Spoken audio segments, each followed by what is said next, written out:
Gulukudu, sanibonani wey'ngane zakwethu. Ngibingelele kuntambama njena. Bafowethu nawu uNkanyiso Shinga. Kuthiwa-ke lo mjida-ke kule game le esayidliwa nje-Richards Bay walimala-ke umjida.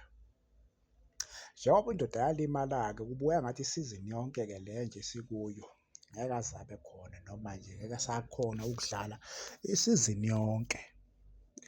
Cabanga-ke iy'ndaba ezibuhlungu kangaka. Kwi-first derby yakho ulimale, ungasaphinde ubuye kuze kuphele isizini. Iy'ndaba nje ey'ngezinhle umfana omdala lezi. Ngicabanga ukuthi kilabo coach-ke mina abenza ukuthi umjida walimala. The reason why I'm saying this because lo mjida lo uhlala isizini maybe 8 months engadlali. Bathi labo coach-ke uma beqala ukumshaya ngedibhi yakhe bamfaka ku-starting line-up, waqala igemu wadlala almost 70 minutes, yabo. Lo mjida bese eshaywe i-fitness laphana, yabo. Fitness imshayile umjida wagcina kwenzeka lezi zinto ezenzakalile-ke ukuthi alimale aphume.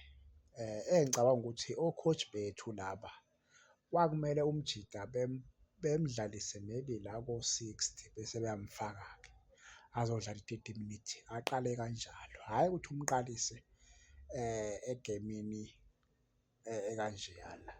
Wesiphathi igemu vele ingekho nkulu kodwa yena wayekade wagcina ukudlala, yabo. Bese u-expect-a ukuthi ufuna adlale aze aqede igemu, yabo.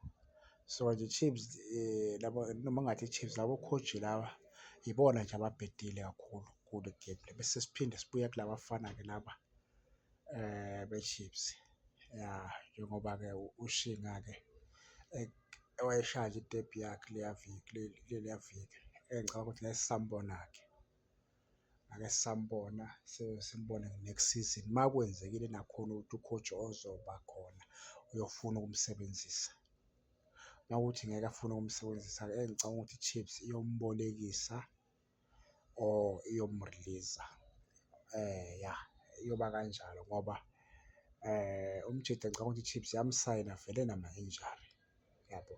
Yamsayina vele ey'limalele umjida, kodwa-ke ngokuthi wayeyi-free agent i-Chiefs yamsayina. Engicabanga ukuthi sombona bemriliza or bembolekisa kule sizini ezayo. Angiboni ahlale natural, singazi-ke ukuthi imuphi u-coach ozobuya kodwa mancane amathuba ukuthi angahlala lapha, mancane kakhulu. Emva kokuthi alimale isizini yonke futhi angabe hhayi angiboni ahlala, uyohlala ngenkosikelelo impela, angiboni. Kodwa asazi-ke asoze sikamjaji umjida. Nibe nobusuku obuhle y'ngane zakwethu.